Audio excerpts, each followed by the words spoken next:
person with whom to explore what this future looks like, how we can make sense of it. Oscar Rosa. Oscar Rosa, a good friend, is one of the board members of EBBF. He's actually one of the oldest members of EBBF. Wasn't there quite from the start in 1990, but pretty much. And he's really always been part of the driving force of the thinking, of the exploring of this organization, and how we can really move what's happening, what we're doing as companies, and how we can move these companies, embedding them into the writings, taking the writings to companies, and then transforming this whole reason for being of companies into communities. So how can companies become communities? Just recently, Oscar was sharing, they did a session at soul.com, his company. What a beautiful name they've picked. I managed to choose soul.com. They had a session at TED. So members of TED were part of this. They're doing this kind of training in El Salvador, coming up in Costa Rica, in Holland, many places in Europe, in Switzerland, in the US. So it's part of the training that they do is really bringing this concept home, this exploration. He starts with very deep quotes from the writings. He shares his own experience. And without any further ado, Oscar, please let us enjoy your insights and your ideas. Thank you. Okay, thank you very much, Daniel, for having me here. And for me, it's an honor and a pleasure to be here. And I feel so honored to share with you the whole idea of where this is coming from, because many people ask how Soul get all these ideas and all these, let's say, the ideas and the concept that we are offering in our trainings. Our trainings are being called Soul-Driven Leadership courses. And as you mentioned, right now, because of the COVID-19 situation, we have put everything online. But before COVID-19, we have been giving these courses and trainings around the world in different continents and different countries. And since last March, the whole situation changed, we have put everything online.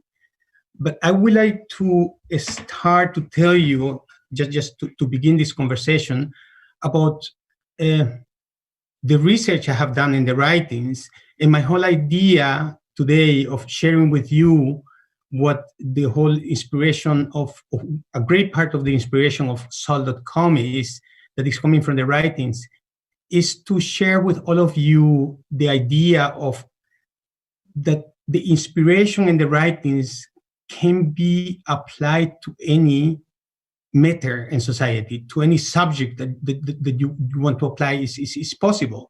And it's such a great source of inspiration. And the whole idea is how to take the principles and to translate it into action. And I think that in this exercise of translating the principles into action is so much beauty and so much also excitement, because things cannot go wrong. This is the whole calling, is to take and to go into the writings, in anything that we understand and the things that we understand, try to put it into practice. I will share with you a quote that had inspired so much the things from the beginning. I was studying this quote some time ago, and the beautiful thing about this quote is everybody knows this. I will share with you because it's such a beautiful quote from Baha'u'llah that says, all men have been created to carry forward an ever-advancing civilization. And I remember studying the quote and trying to understand what this quote means. And please, everything that I will say is my own understanding about the writings. And in many cases, most of the time, it's a very limited understanding about why I understand about the writings I have been studying. And this particular quote caught my attention because I asked myself, what does it mean civilization here? You know, what does it mean carrying forward an ever-advancing civilization? And then I started to think and to study in the writings, what can I find about civilization? Of course, I found The Secret of the Divine Civilization from Abdul Baha and some of the writings, and And I went on, and I started to see economical systems and political systems and social structures, and trying to put all this together to try to codify the word civilization or the concept of civilization. I got stuck and to a certain point because I couldn't understand properly what civilization means. And then I continue, studying in the writings. And suddenly I found a quote from Shoghi Effendi, and I will share with you this. 1 second, please. Sorry. I will share with you this one. And you see, I found this quote from Shoghi Effendi that says that the supreme and distinguishing function of Baha'u'llah's revelation is none other than calling into being a new race of men. And why I got stuck in researching about the civilization is because I thought in the beginning that civilization is a kind of social, economical, political system put together, or educational system, including education. But when I found this quote from Shoghi Effendi about that the supreme distinguishing function of Baha'u'llah is actually none other than calling to being of a new race of men, my whole perspective about the concept of civilization completely changed. Because regardless where man is going to live, or the technology that man is going to use in the future, or the buildings that they are going to construct, I think this quote from Shoghi Effendi told me that the civilization that Baha'u'llah is bringing is the one that is depicted in the following quote that many of us knows, that this is one of the beautiful tablets that begins with "Be generous in prosperity and be thankful in adversity." But here in this quote, when Baha'u'llah talk about a treasure to the poor, an admonisher to the rich, an answer to the cry of the needy, a joy to the sorrowful, a sea for the thirsty, a heaven for the distressed, an upholder and defender of the victim of the oppression, and continue making a list of so wonderful qualities.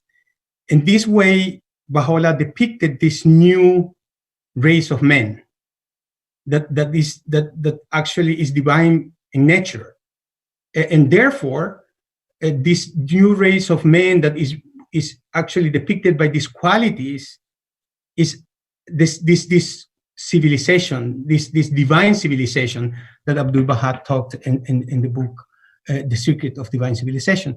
And then you see that if by taking into account this quote of Baha'u'llah, then many questions will arise. This extraordinary vision of the new human being has implication for both for the personal and the collective lives. And fundamental question before every one of us is, what do I need to have to do in order to align my thoughts and actions with those of the individual depicted in the writings? And how do I help others to do the same? One immediate answer is that we need to turn constantly to the writings and strive through a diligent study to gain a better understanding of the nature of the transformation that is required. And we should exert daily efforts to translate what we understand into action. You see that if we talk about transformation, we see that there are implications. And there are two important things about this process of transformation. One is education and the other is capacity building. These two play an important role in this process of transformation, where the individual, the community, and the institutions are the players of this transformation. They are the three main characters of this transformation. And therefore, capacity building and education are playing an important role to impulse this, to give an impulse to this transformation process. One of the quotes that also helped me a lot in the research is a quote from the House of Justice from the Resba message of 2008, where the House of Justice explained actually the two calls to civilization that Abdul Baha explained. And it says that the two calls to civilization, one is the call of civilization itself, the progress of the material world, and the second is the diffusion of the divine teachings. These are both arenas of action.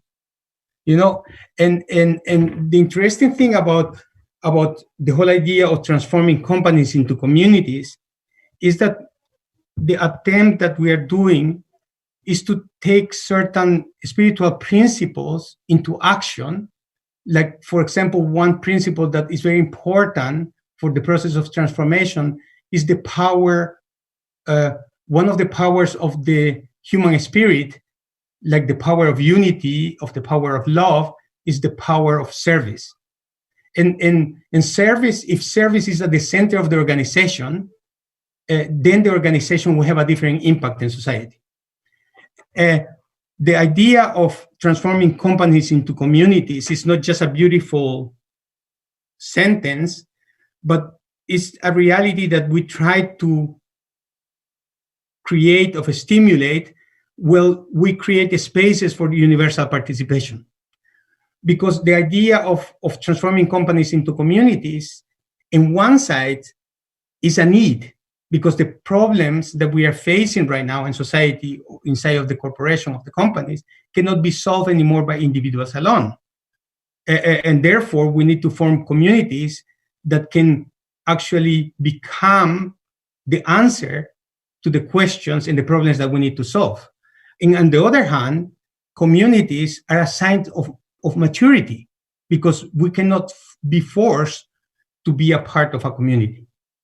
And therefore, the difference between companies and communities is that companies have workers, of employees, and community have members. And therefore, we are suggesting to companies to try to create a new mind, of the process of creating a new mind inside of the company, in order to get more insights about how they can structure the company more in the structure of a community, and how can they provide the spaces for the members of this community to feel that they belong to a community. And then also the individuals, the co-workers of the members of this community will relate it to the community in a different way. One of the things that also we have done in translating these principles that I mentioned, of the things that I have been sharing with you, because there are so many other quotes that I can share, is that I think all of us are being called, or are being encouraged to study the writings.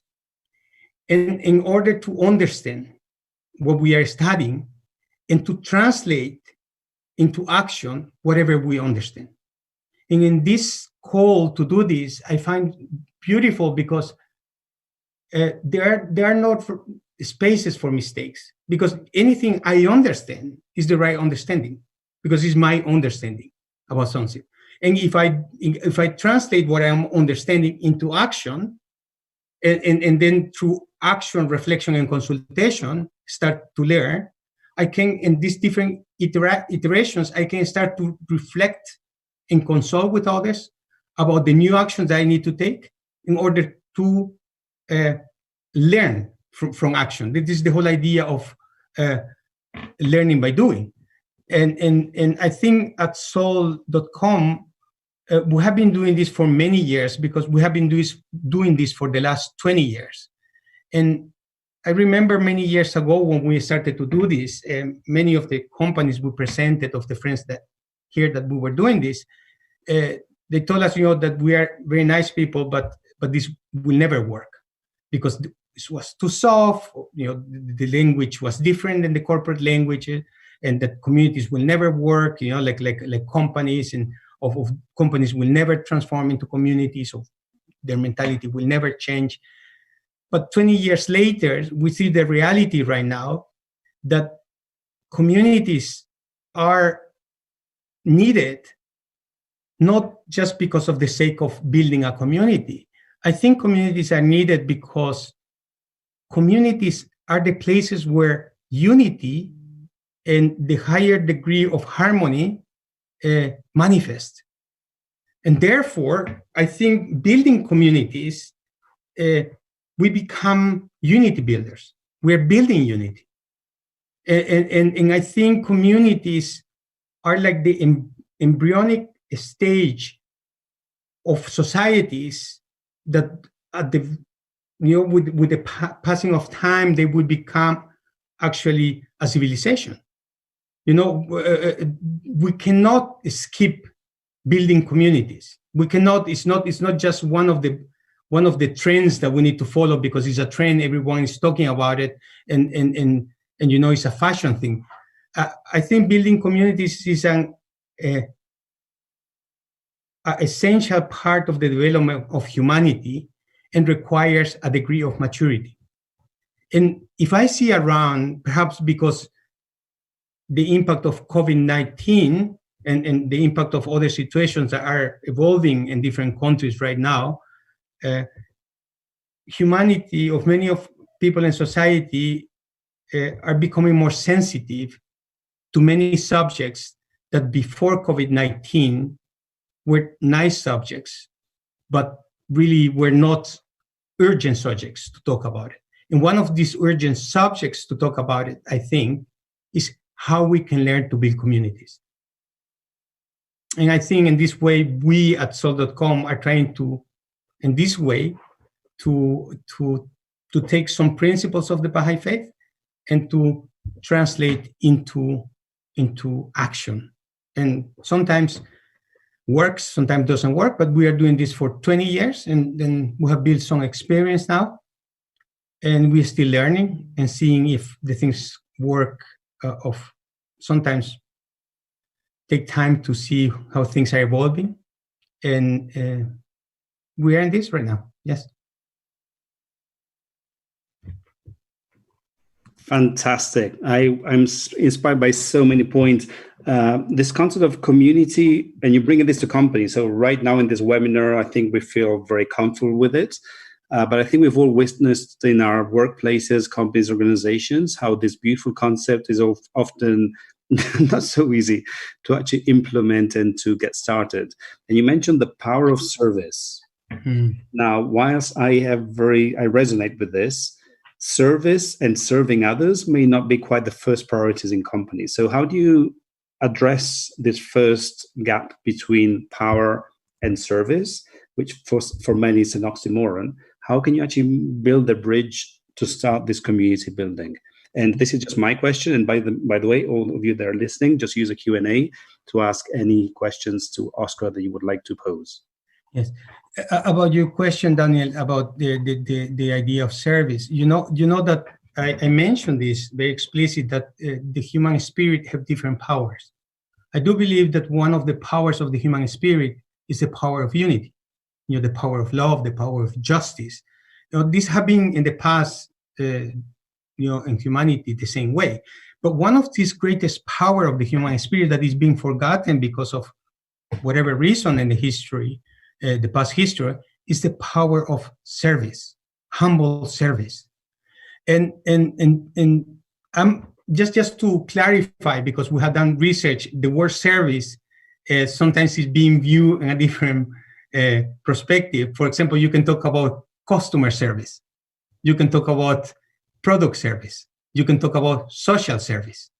All these things are being put in the same line of service. What I am talking about when I say service to society, I'm talking about this degree of service that is coming from the desire to contribute to the prosperity and well-being of humanity. I'm talking about this service that is detached from the ego and the desire to be number one, of desire to have a name and reputation and to gain recognition for whatever. I'm talking about this service that everyone can do, and we had find inside also from the writings. We have found this beautiful explanation, this magnificent explanation from the House of Justice that is talking, many, just a parenthesis, many of the things that we are doing are being inspired from the layers of the House of Justice. And you know, I know many of them by heart because I read and read and read and read. And it's an ocean of knowledge that continue every time that I read them. I found new things, and I wonder again, did I read this before? You know, like, but one of the things that is being explained in a very interesting way, that the House of Justice explained this, and also is being explained in many of the methods that Funda use, is the concept of capacity building. And when this concept of capacity building is presented, the question that many times emerge is what capacities? And I always say this is the second question, because the first question that we need to ask to ourselves when we talk about capacity building is what for I'm building capacity? And the explanation is that every individual can build capacity at 3 different levels: at the level of insight and knowledge, at the level of qualities and attitude, and at the level of skills and abilities. You know, and if I have the knowledge and I have the skills, but I don't have the right attitude, I'm missing something. In the same way, when I have the combination of attitude and skills, but I don't have the knowledge, you know, or the other way around, the knowledge and the attitude, but not the skills. And these 3 levels of capacity building, at the level of insight and knowledge, qualities and attitudes, and skills and abilities, are needed to perform an act of service. But when you perform this act of service, these capacities are being reinforced. Then you see here, you have a reinforcing loop that you need something in order to perform an act of service. But in the moment that you perform the act of service, all of this is being refined and reinforced by this act of service. And I think the quality of the act of service that I mentioned, one of the qualities, a humble act of service, but also the one of the qualities, this purity of heart. You know, that the purity of your motives need to be in the right place. And we will address there's a couple of questions in the Q&A already, but also Vahid Masrour is helping us on the Facebook, YouTube, and as a really good question, because we just mentioned TED you're working with. That's quite an innovative company, but you've been working with some of the top banks in the Netherlands. So you've been working with very diverse, you were in Bhutan, so you're in really very diverse places, so not quite the same. So I think Vahid's question is very, very relevant for these old organizations. Vahid. Thank you, Oscar. It's a pleasure to listen to your approach and what you are endeavoring to implement, and how you see yourself as part of a civilization building effort. But in the organizational space, my observation is that the structures that are usually in place in different companies or organizations are not really designed for justice. Of course, I see the value in this community approach, but I have a hard time understanding how individuals that are well motivated by your approach and are inspired by the kind of ideas that you're sharing with them, how would they go about transforming a structure that is sometimes very unfair? And for example, last week we had Doug Hank in a webinar, and he was explaining how the salaries of CEOs are now, at least in the US, are now over 100 times bigger than the salaries of the lower employees in the organization. So can you perhaps share with us some examples of these structural changes that you have seen, and how do people that have the motivation go about transforming those structures? I'd be very interested in hearing about that.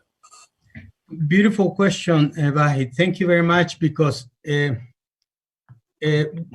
is really, really nice question what you're asking, because I will give you one example of the 4 layers that we have developed, the courses that we have developed at Sol.com, and we're trying to be coherent in this.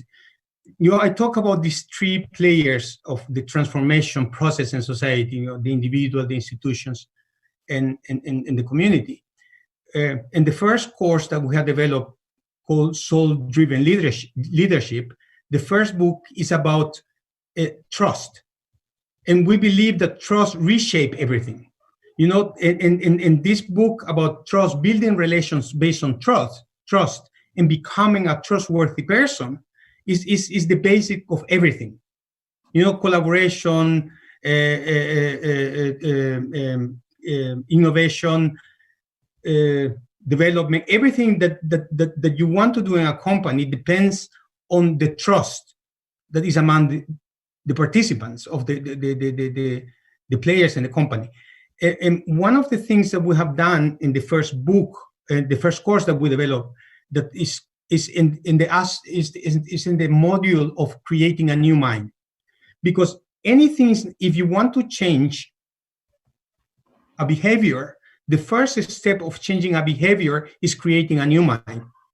Inside this new mind, you will actually you need to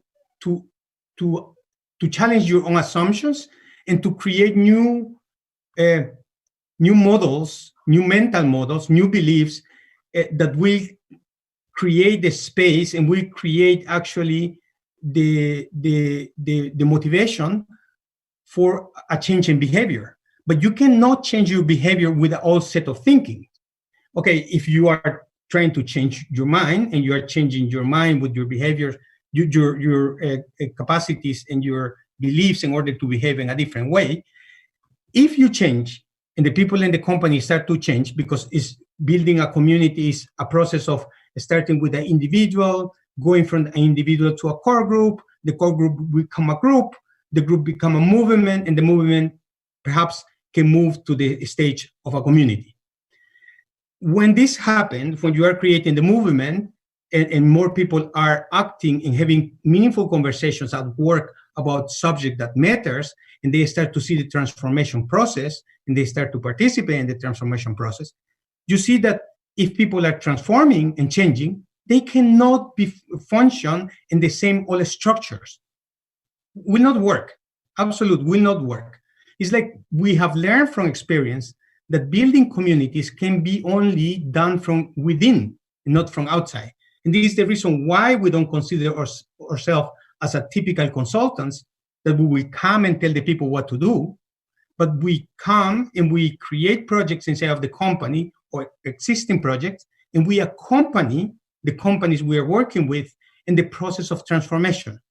And therefore, this change of mind somehow will lead to a collective change, and this collective change will lead to rethink the structures that these individuals needed to function inside of this transformation.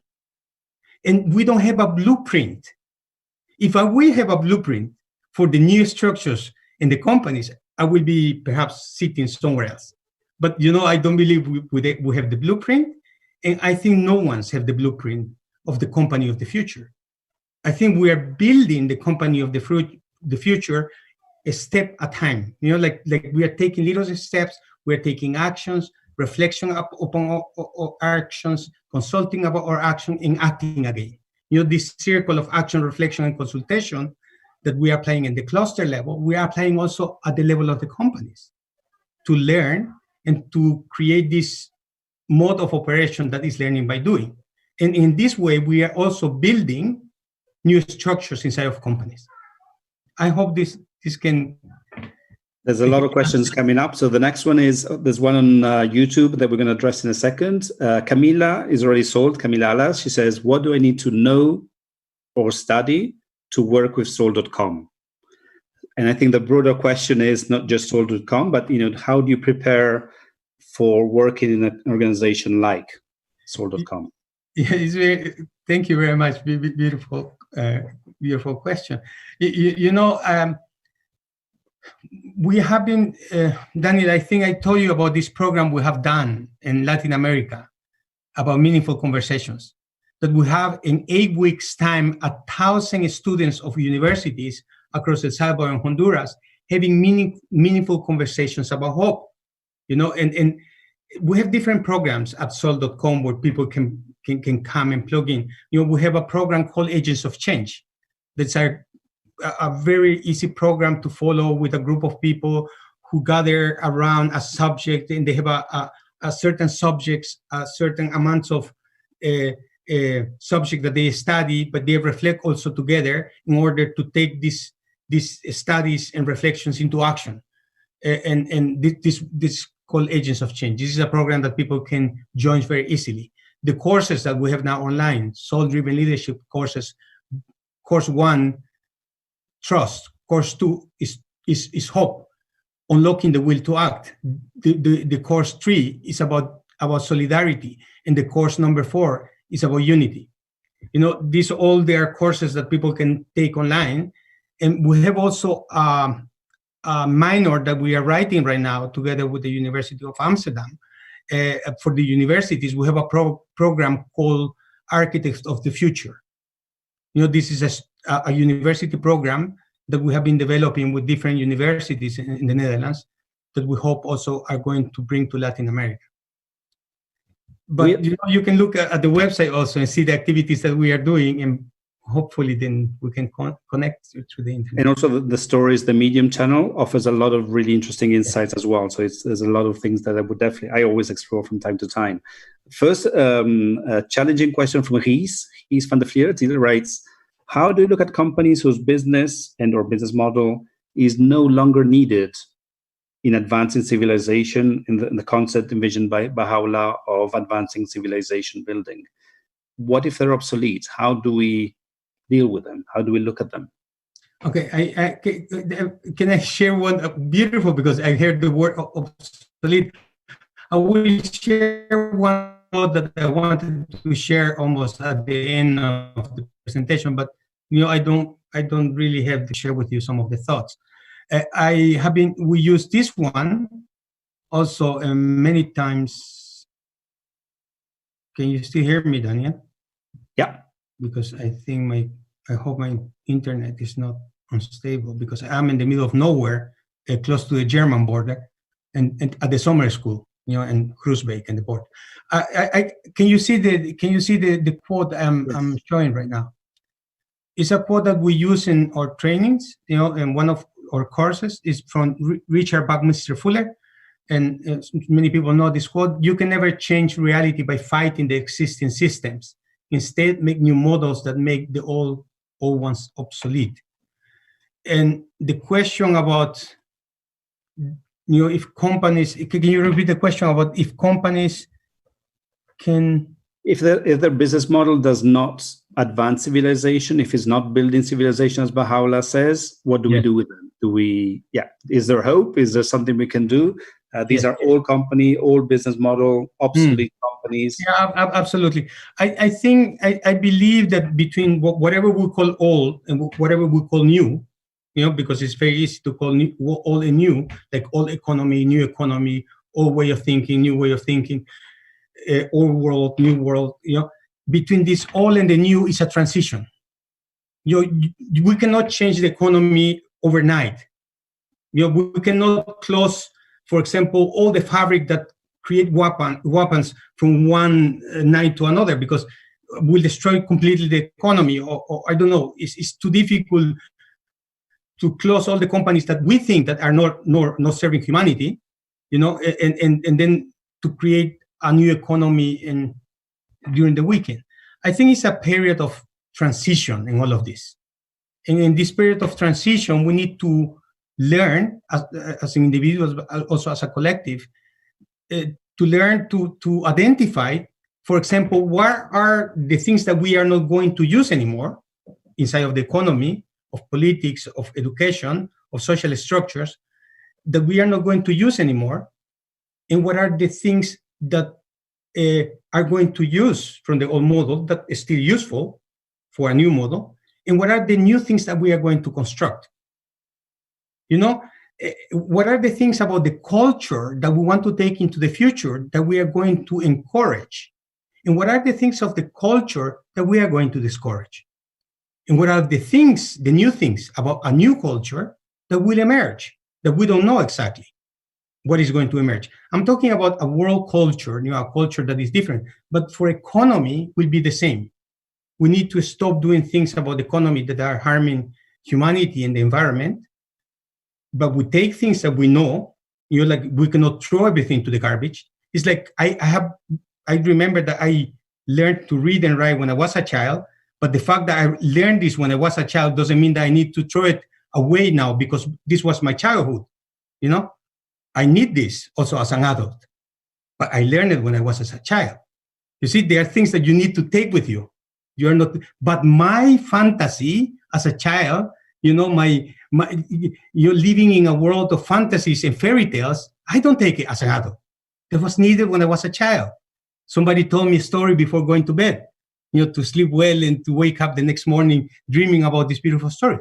The fantasies of a childhood, said Abdul Baha, doesn't satisfy the adult mind. But the things that we learn in childhood, we take it with us. Then for the economy, I think will be the same. Like we will take things from the economy that are useful, we will throw many things away, and we will build new ones. But, we are right now doing this. Brilliant. Arthur Dahl has a question that also connects with a question I'm going to ask you later from YouTube. It's about size. And Arthur. You have any experience in considering the optimal size for a business? When does it become too big to be a community? We see the damage being done by giant multinational corporations in a monopoly position, what Abdul Baha called trusts that would no longer exist in the future. So optimal size, or when is it too big to become a community?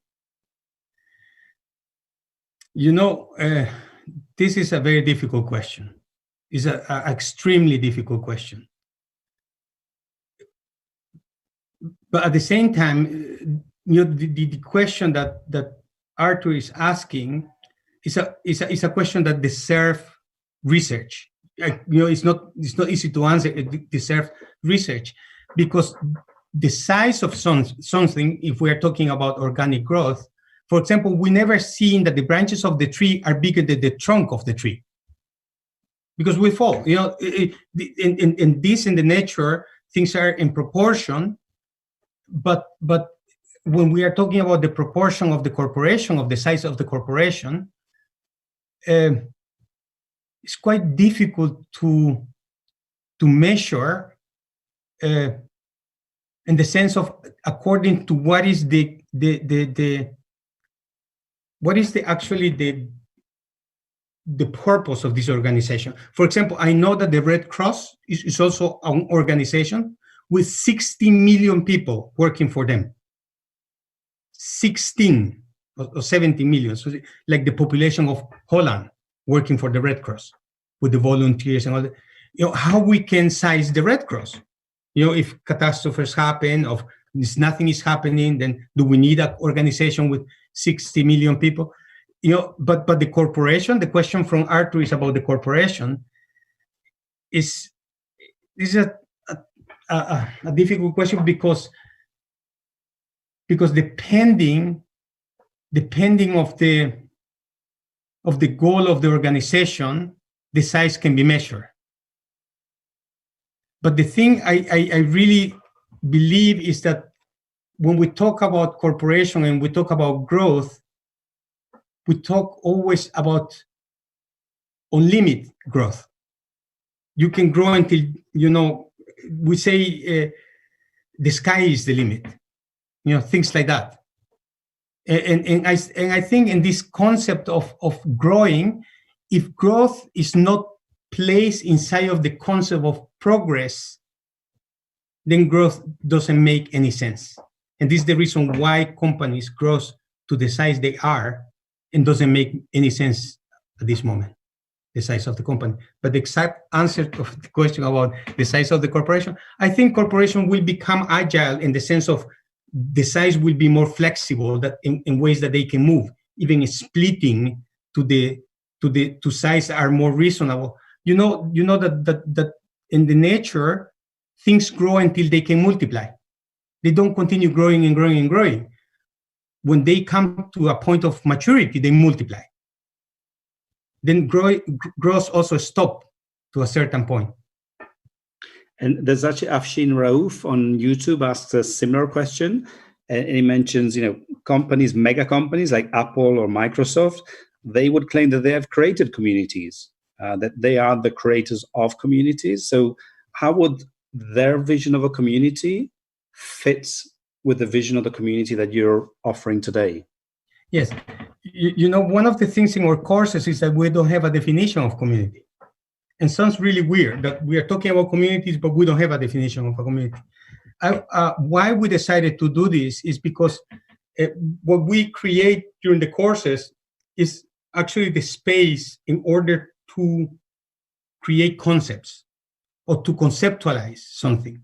Because when we have a definition, if I have a definition about a community and you have a definition about a community, our definitions will clash, But when we create a concept, inside of this home of a concept, many definitions can live without actually fighting with each other.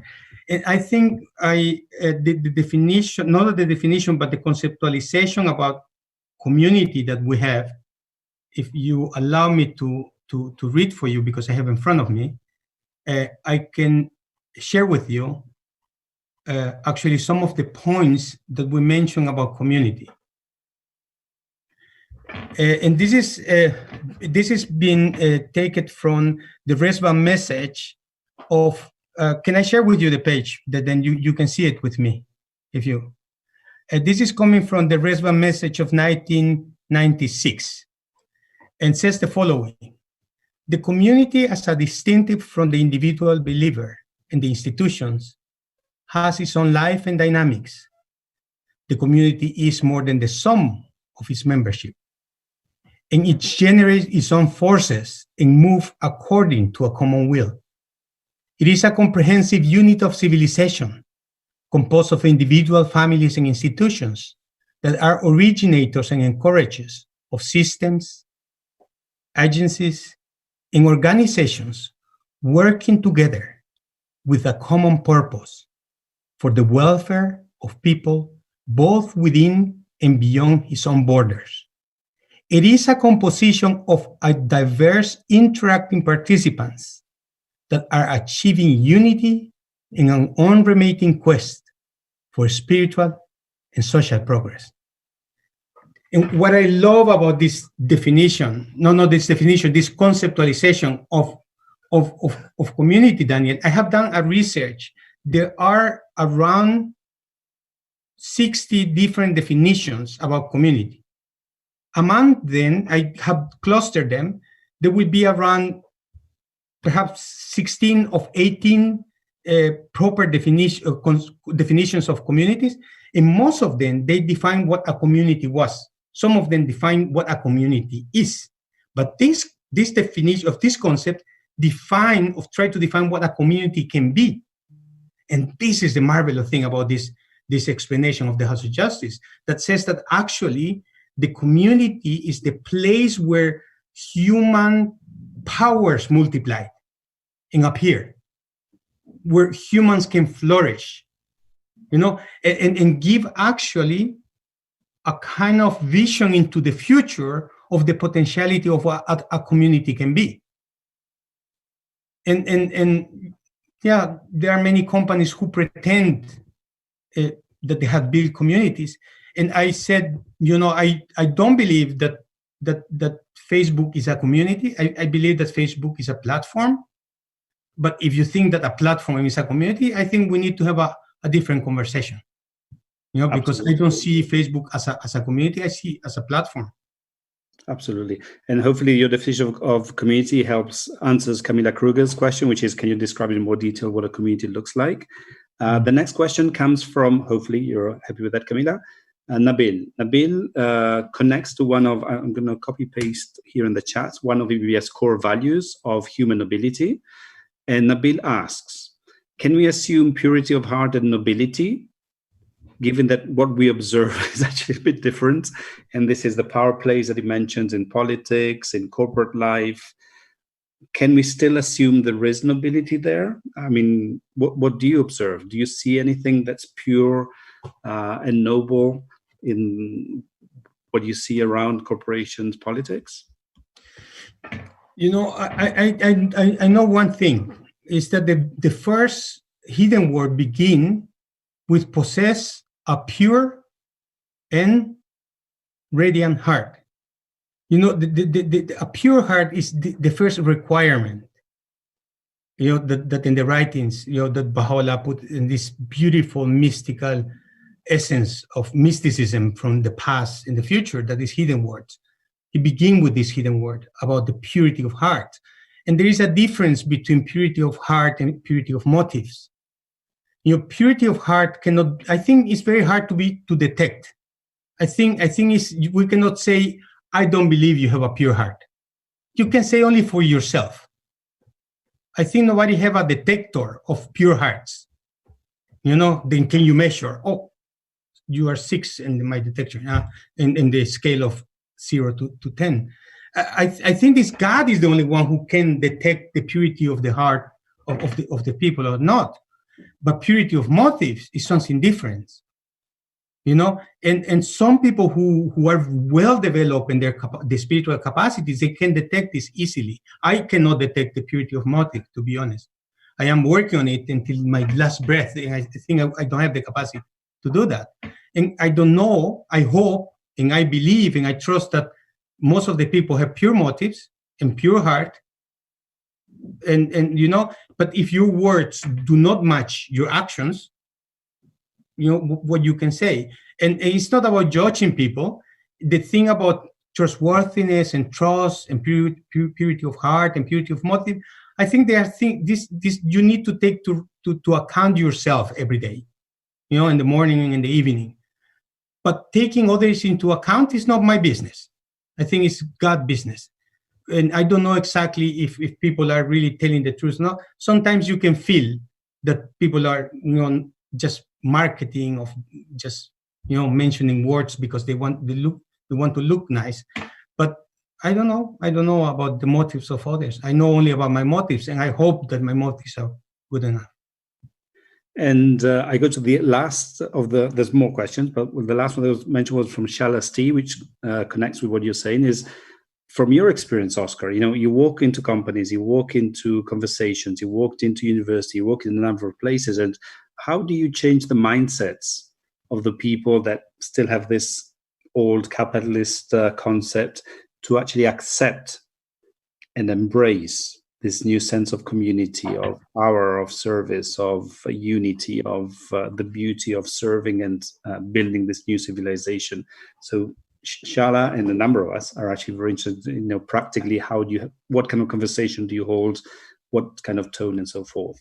If I just briefly go to the first course that we had developed, because this is the one we offer to many companies when they start the process of transformation, is that we said also, I said this in the beginning, transformation is a process. You start somewhere, but you never end. You know, and I cannot say, oh, I have been transformed today 3 times. You know, this transformation is not something that just happened like this. It's a process, and requires time and efforts. And you know, it's not that you arrive to a place and you say, I am transformed. I mean, it goes on and on and on, and it's something that you cannot reverse. Transformation you cannot reverse, and this is the reason why. The book one, the course one that we have developed, the book that is building relations based on trust. Just to get the book, the course one, we had done 27 courses. You know, to get to this one, the last version that we have, because what we offer in the course is that we begin with the first exercise, that is the exercise to listen. Listening is one of the most important capacities in order to have a meaningful conversation. Then we learn in the book, actually, to build the concept of community, the one that suits your company or your organization.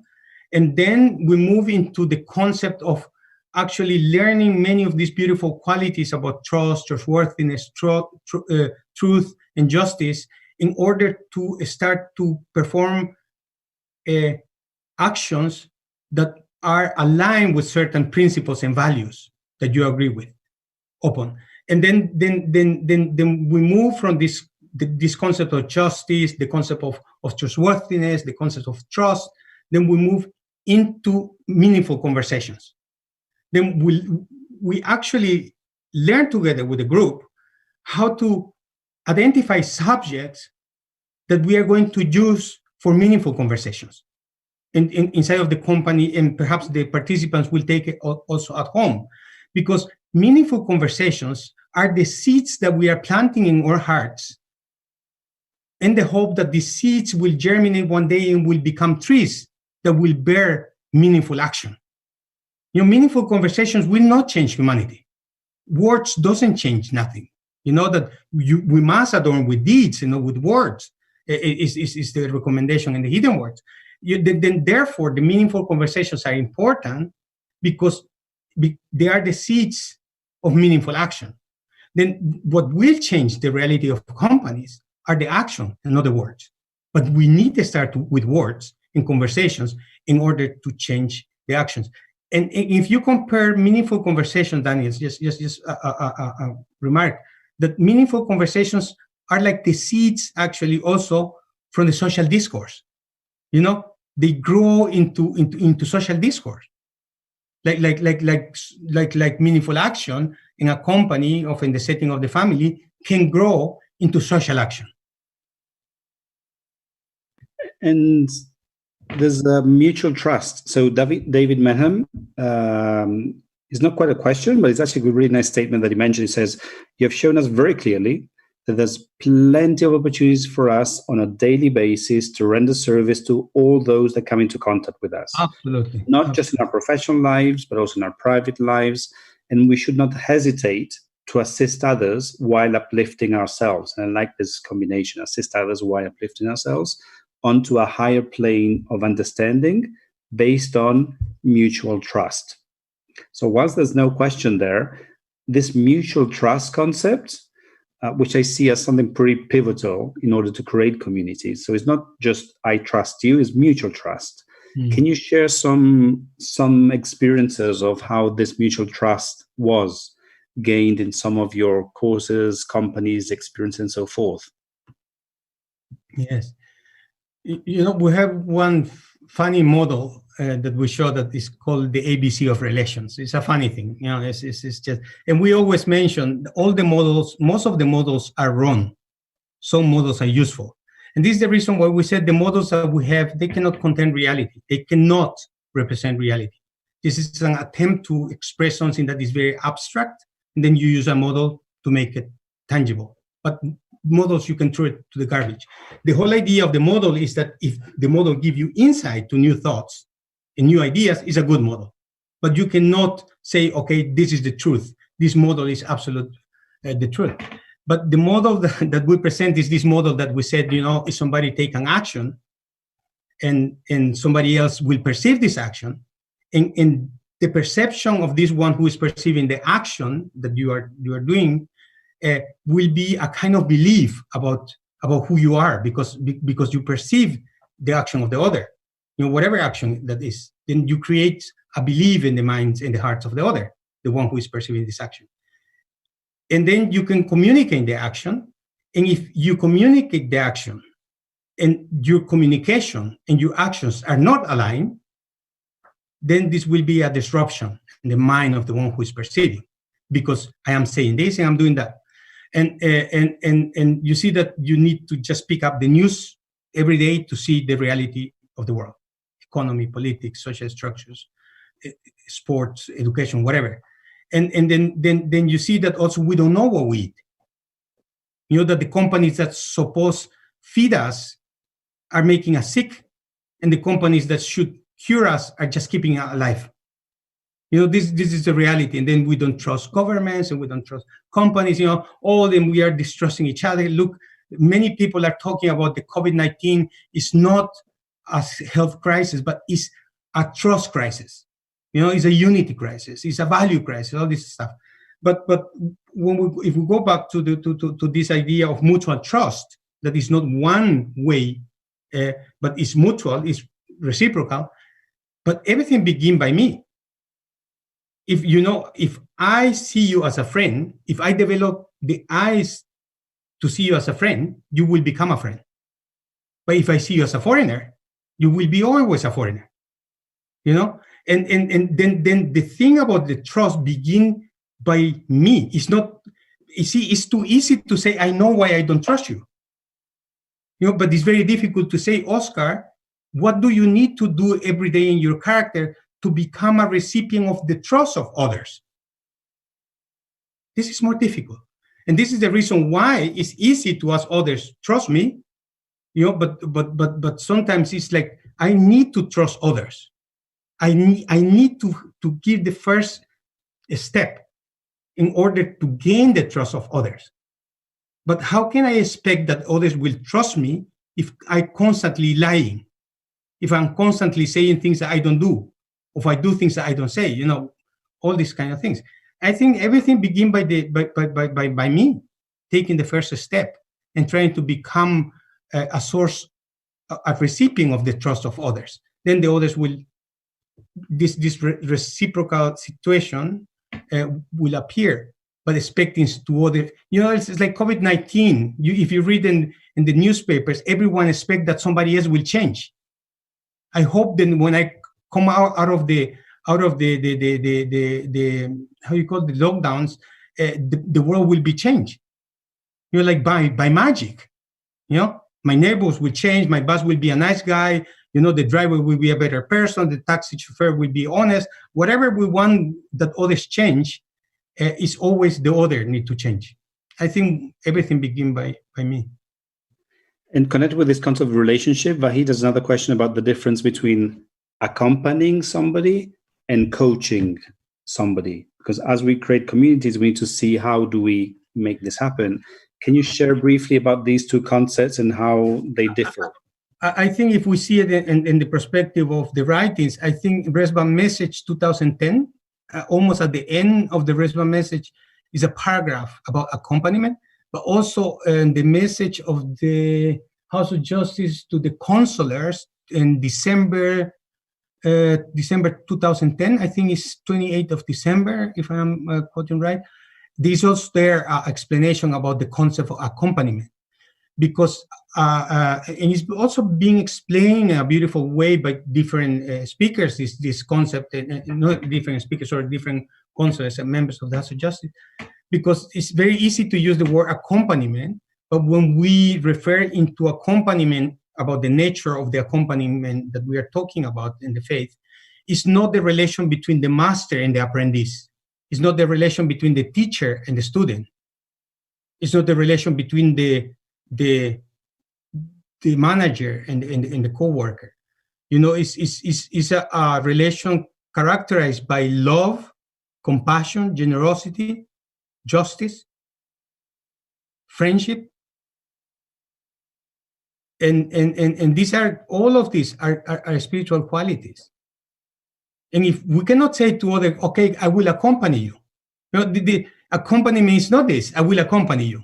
It's this truly friendship, this pure efforts, this selfless detachment, and also this amounts of sacrifice we put when we do things because of love, because of compassion, because of generosity, because of justice. And I think these elements are part of what we call accompaniment. It's not just telling others what to do, because sometimes we can confuse these terms and this.